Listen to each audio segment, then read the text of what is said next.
La chaîne a 20 000 abonnés. Enfin, au moment où je vous parle, la chaîne a plutôt 22 000 et quelques abonnés, mais je suis un peu en retard. J'avais promis que je vous ferais une FAQ pour les 20 000 abonnés, et bah c'est maintenant. Je vous ai demandé sur Instagram, suivez-moi sur Instagram, si vous aviez des questions, et j'ai reçu plein de questions, donc je ne sais pas si je vais pouvoir tout faire, mais je vais essayer de répondre assez rapidement à tout le monde si possible. Déjà, il y a la question classique que j'ai à chaque fois, donc je vais aller très vite. Qu'est-ce que tu as fait comme études? J'ai fait des études d'ingénieur, j'ai un diplôme d'ingénieur, et non, je n'ai fait absolument aucune étude, aucune formation en rapport avec la photo. Comme quoi ça n'empêche pas de devenir photographe pro, et même formateur photo. Bonjour Paul, comment as-tu commencé la photo de mariage comme second shooter? J'étais tout seul dès le début, j'ai jamais été second shooter, et je peux vous dire que le stress que je me tapais sur les premiers mariages, c'était chaud, hein. Oh putain. Surtout que quand je stresse, parfois j'ai un peu la diarrhée. Ça aide pas pour shooter des mariages. Merci l'Imodium. Raconte-nous un moment de gênance. Alors j'en ai un récent là qui date de cet été pendant un mariage. J'étais en train de photographier pendant la soirée, enfin pas la soirée, plutôt le dîner, et il y avait les mariés qui étaient assis en train d'écouter un discours qui était fait par les témoins de la mariée. Donc il y avait 4 personnes debout en train de parler à la mariée au micro, et les mariés qui étaient en face, et moi j'étais un peu entre les deux en train d'essayer de faire des photos un peu des mariés, un peu des gens qui étaient en train de parler. Et à un moment je me rapproche pour faire une photo de la personne qui était là, le plus loin, et en fait j'avais pas vu, mais en me rapprochant, donc j'étais là comme ça en train de faire ma photo, je prenais une photo de la personne qui était par là-bas, mais il y avait une personne ici qui était tout près et qui a cru que je prenais une photo d'elle et qui a dit en plus au micro parce qu'elle était en train de faire son discours, c'est très gênant là. Du coup tout le monde s'est marré et je me suis retrouvé comme un con au milieu de 250 personnes qui me regardaient en rigolant, et je dois avouer que c'était un petit peu gênant. Moi j'ai choisi d'en rigoler aussi hein, parce que c'est la meilleure chose à faire dans ce genre de situation, mais ouais, je dois dire que ça m'a fait un peu tout drôle quoi. Un beau moment de gênance en tout cas, hein. Question de Alexia: merci pour les vidéos. Est-ce que la formation Fier de photo reprendra-t-elle un jour? Oui, la formation Fier de photo reprend 1 ou 2 fois par an. Je fais 1 ou 2 promos par an. Donc pour pas la rater, il faut juste s'inscrire à la newsletter. Le lien est dans la description. Et comme ça, je te préviendrai pour la nouvelle ouverture des inscriptions. D'ailleurs, il devrait en avoir une dans pas très longtemps. Sauf que je sais pas exactement quand va sortir cette vidéo. Du coup, peut-être que ça sera déjà passé. Je sais pas. Bref, il faut s'inscrire à la newsletter. Peut-on te rencontrer en Irlande? Je peux pas faire des rencontres personnalisées avec chacune des personnes abonnées à ma chaîne qui passent en Irlande. Par contre, un jour, une rencontre abonnée en Irlande, pourquoi pas? Ou alors, si tu as un projet à me proposer, je sais pas, un shooting spécifique que tu as envie de faire, ou tu as un truc en tête à me proposer, essaye, on verra. Mais là, comme ça, individuellement, non, évidemment, j'ai pas le temps. Est-ce que c'est facile de devenir photographe pro? Oui, c'est facile de devenir photographe pro, il suffit de prendre un statut et de commencer à shooter pour des clients. Mais après, ce qui est difficile, c'est de vivre de la photographie pro, ça c'est autre chose. Juste être pro, c'est pas très compliqué. Être pro et avoir suffisamment de clients pour vivre, là c'est compliqué. Je shoot en RAW, la balance des blancs, je m'en tape ou pas? Oui, tu t'en tapes. Question de Jérôme: pourquoi n'aimes-tu pas la macro? La beauté n'est pas que dans le visible. Les détails de la nature ou de notre environnement sont parfois saisissants. Alors déjà, j'ai rien contre la macro, hein. J'ai fait une vidéo anti-macro pour rigoler parce que globalement j'aime pas trop ça, mais si vous faites de la macro, vous faites bien ce que vous voulez de votre vie, je m'en fous complètement. Si moi j'apprécie pas la macro, c'est parce que il y a aucune photo de macro que j'ai jamais vue qui m'a inspiré un truc, qui m'a inspiré un peu une émotion, une réaction, où je me suis dit j'ai envie de la mettre sur mon mur tellement c'est beau et j'ai envie de la contempler tous les jours quoi. Il y a plein de photos que je vois qui me font cet effet là, ça m'a jamais fait ça avec une photo de macro. Une photo de macro pour moi c'est descriptif, parfois c'est joli, genre esthétiquement joli, mais ça s'arrête là. J'ai jamais eu une émotion, une envie de creuser, voilà, c'est joli, parfois c'est abstrait, mais ça me parle pas quoi. Point. Il n'y a rien d'autre à dire dessus, hein, c'est les goûts, les couleurs, tout ça. Qu'est-ce qu'il y a, Pauline? Je suis en train de tourner. Et oui, justement, je voulais savoir si tu voulais aller chercher le bébé, parce que t'étais en tournage. Bah, je finis dans un quart d'heure, donc tu peux attendre, non? Mon souvenir le plus badant. Alors, j'ai un souvenir d'un shooting photo. C'était à l'époque où je proposais des shootings photos pour les touristes qui venaient à Dublin. Et c'était des shootings soit portrait seul, soit couple, soit famille. Et là, il y avait un couple qui avait réservé donc une séance de couple. Et en fait, une fois arrivés à Dublin en vacances, donc ils avaient réservé, je sais pas, quelques semaines ou quelques mois avant, ils étaient séparés, mais ils ont voulu faire la séance de couple quand même. Et moi j'étais là, bah vous avez payé, vous voulez faire une séance, ok, tu vois, c'est pas à moi de vous dire de pas faire une séance si vous avez encore envie de la faire, mais comment je fais des photos d'un couple séparé? C'était super bizarre comme idée. Du coup, je me suis retrouvé à faire des séances photos de 2 personnes ensemble, mais qui n'avaient pas d'interaction parce qu'elles venaient de se séparer. C'était tellement malaisant. Honnêtement, j'étais pas à l'aise. C'était un peu dur parce que du coup, j'essaie de faire des pauses de gens à côté, tu vois. Mais d'habitude, les amoureux, parce que tu fais, c'est que tu les fais interagir entre eux, se prendre dans les bras, se marrer et tout. Et là, l'ambiance n'était pas du tout à se marrer, donc c'était super bizarre comme ambiance et j'ai pas adoré quoi. Comment t'es aussi beau, drôle et talentueux? Que voulez-vous? C'est inné. Pas de regret d'avoir un Insta pro et un Insta perso. Ça, c'est une très bonne question. Moi, j'ai 2 pages Instagram. Une page Instagram pour mes projets personnels et une page Instagram pour mes photos professionnelles, particulièrement des photos de mariage. Et je trouve que c'est une bonne idée de ne pas mélanger les deux parce que ça permet d'avoir une vraie vitrine consacrée au mariage pour le pro et de pouvoir être un peu plus libre sur ma page perso. Donc non, je regrette pas, et à la fois parfois j'ai envie de poster un truc en story, un truc un peu marrant, et je sais pas trop si je dois le poster sur ma page perso qui est ma plus grosse page ou ma page pro qui est ma page plus orientée photographie de mariage, mais c'est une story qui est un peu entre deux, donc voilà, parfois je sais pas trop comment gérer les deux et je me dis que ce serait plus simple d'en avoir une, mais mélanger les deux ça me paraît pas très logique parce qu'en plus je fais de la photo de nu un peu conceptuelle qui serait pas forcément logique à mettre à côté d'une photo de mariage.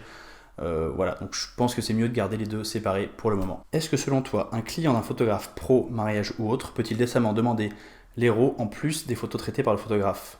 En argentique, ce serait équivalent à demander les négatifs. Alors, je vais te répondre de 2 manières. La première réponse, c'est du point de vue du client. Du point de vue client, si tu demandes les RAW, c'est pourquoi? C'est pour avoir la possibilité peut-être de refaire des retouches derrière.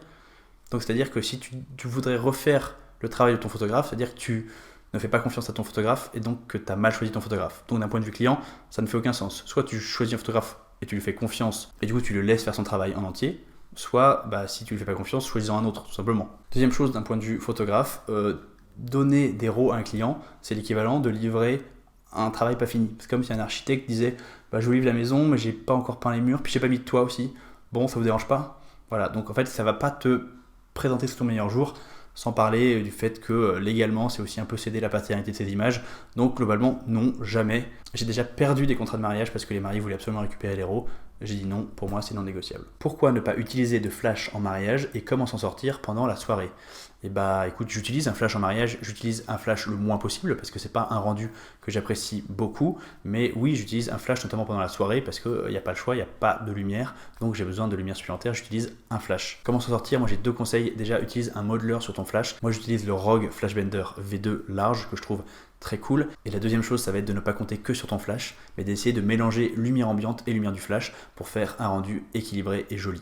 Pour pas avoir le rendu, la biche prise dans les phares d'une voiture, tu vois. T'as pas honte de mettre des chaussettes dans des sandales? D'ailleurs, j'ai eu beaucoup de questions sur les chaussettes et les sandales. Mais non, j'ai pas honte. Le confort avant tout, le confort avant tout. Le style, j'avoue, niveau style, c'est pas ouf. Mais bon, le confort. Salut, feras-tu une vidéo où tu passes sur les comptes Insta de tes abonnés pour juger leurs travaux?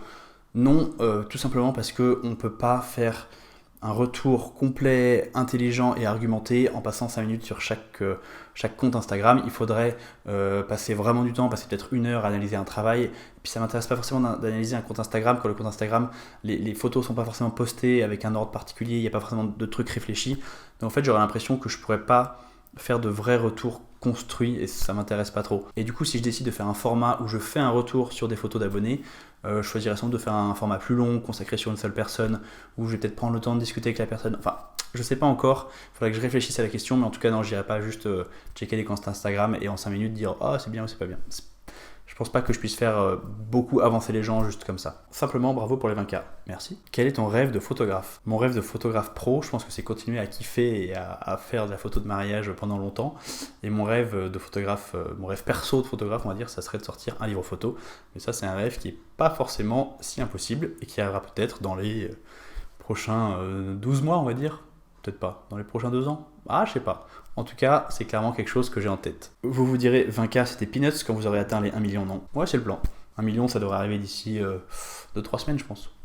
Pas sûr. Comment prendre en photo des silhouettes? C'est super simple, il suffit d'utiliser la correction d'exposition sur ton appareil photo pour sous-exposer ta photo de 1, 2, 3 stops en fonction de la situation. Comment trouver l'inspiration durant une session street photo? Écoute, je viens de sortir une vidéo là-dessus, donc je te la mets en fiche, et comme je vais oublier, cherche-la, c'est il y a 2-3 semaines, j'ai fait une vidéo qui s'appelle Comment trouver l'inspiration en photo de rue, c'est vraiment exactement ce que tu cherches. Question de Jérôme, pour la FAQ, y aura-t-il des vidéos sur le tri, les mots-clés et les notes? Alors les mots-clés et les notes, pas particulièrement parce que je ne les utilise pas, par contre des vidéos sur le tri, je viens d'en filmer une là il y a 10 minutes. Alors je sais pas à quel moment elle va sortir, parce que je n'ai pas mon programme de vidéo en tête, mais soit elle vient de sortir, soit elle sortira dans les semaines prochaines. Quelle est pour toi la règle répandue dans le monde de la photo qui est totalement erronée? Alors pour moi, il y en a plein des règles qui sont totalement erronées. J'ai déjà commencé une série vidéo là-dessus, donc je ne vais pas aller trop dans les détails. Dans la série vidéo, je parle déjà du mythe de l'exposition, qui est pour moi une règle complètement erronée qui dit qu'il ne faut pas avoir de pixels bougés ou de pixels cramés dans sa photo, que c'est la fin du monde. Je ne suis pas du tout d'accord avec ça. Et un autre conseil que je trouve complètement débile, c'est de absolument se spécialiser. Je trouve que c'est dommage parce qu'on nourrit sa pratique en justement essayant plein de trucs différents. Mais des conseils complètement idiots, il y en a plein. Je sais pas, comme la règle des tiers par exemple, comme quoi c'est absolument horrible d'avoir quelqu'un qui est centré dans son image et qu'il faut surtout absolument le mettre sur le côté au tiers de l'image. Après je suis aussi fautif, hein. C'est quelque chose que j'ai pu répéter à mes débuts sur YouTube parce que tout simplement c'était ce que j'avais appris, donc j'y croyais, et puis après en réfléchissant un petit peu, je me suis vraiment aperçu que la règle des tiers, connerie quoi. Question d'Emmanuel pour la FAQ, est-ce que tu shootes en argentique? Oui, j'ai fait une vidéo là-dessus que je vous mettrai encore une fois dans les fiches. En tout cas, ça s'appelait documenter sa vie de famille, je crois, ou un truc comme ça. Je ne me rappelle plus du nom exact de la vidéo. Mais en tout cas, je fais, oui, de l'argentique. Pas beaucoup, je fais de l'argentique que pour mes photos perso, mes photos familiales. Pour tout ce qui est photographie professionnelle, j'utilise exclusivement du matériel numérique. Et pour la photo perso, je fais un peu des deux, un peu d'argentique, un peu de numérique, parce que ça me plaît. L'argentique, c'est une manière de shooter différemment qui me permet de prendre les choses un peu plus tranquilles, quoi. Je sais pas, j'aime bien, ça me change. Bonjour Paul, utilises-tu des flashs déportés? Non, en mariage, j'ai toujours le flash sur l'appareil photo, tout simplement pour une histoire d'encombrement, parce que pour avoir un flash déporté, il faut amener un pied, donc il faut arriver beaucoup plus chargé. Puis il y a même un côté où dans la soirée, tu vas prendre visuellement beaucoup plus de place si tu commences à installer tout ton matos que si tu as juste un petit flash sur ton appareil. Bon, ça fait 1 heure que je tourne là, j'ai répondu à une tonne de questions, je vais devoir faire beaucoup de montage, je vais sans doute pas pouvoir tout garder, j'ai même pas pu répondre à toutes les questions, mais c'est cool d'avoir plein de questions, c'est toujours sympa d'échanger avec vous, de voir ce qui vous intéresse. Ce que je remarque, c'est qu'il y a plein de questions auxquelles j'ai déjà répondu en vidéo, donc n'hésitez pas à aller faire des petites recherches sur la chaîne, parce que j'ai 100 vidéos maintenant, 120 vidéos, je sais même plus, mais en tout cas ça fait 4 ans. Mais non, ça fait plus que ça du coup. Je dois avoir 150, 160 vidéos. Ça fait des années que je fais du contenu gratuit, que ce soit sur mon blog, que ce soit sur YouTube. Donc vraiment, allez voir, il y a sans doute déjà une vidéo qui parle de ça. C'est pas du tout que vos questions me dérangent, c'est juste que dans une vidéo où je passe un quart d'heure à parler d'un sujet précis, je peux beaucoup plus développer ma réponse. Merci à tous pour être 20 000. Je suis trop content. 20 000 pour moi, c'est vraiment un gros chiffre. J'ai vraiment l'impression de passer dans la cour des grands. Prochain objectif, 50 000 puis 100 000. Et puis aussi, dernière chose, si vous voulez progresser en photo, j'ai créé une formation gratuite qui s'appelle le pack photographe débutant. Il suffit de cliquer sur le lien dans la description, de me donner votre adresse mail et je vous envoie tout ça par mail. En attendant, bonne continuation, bonne photo. Salut!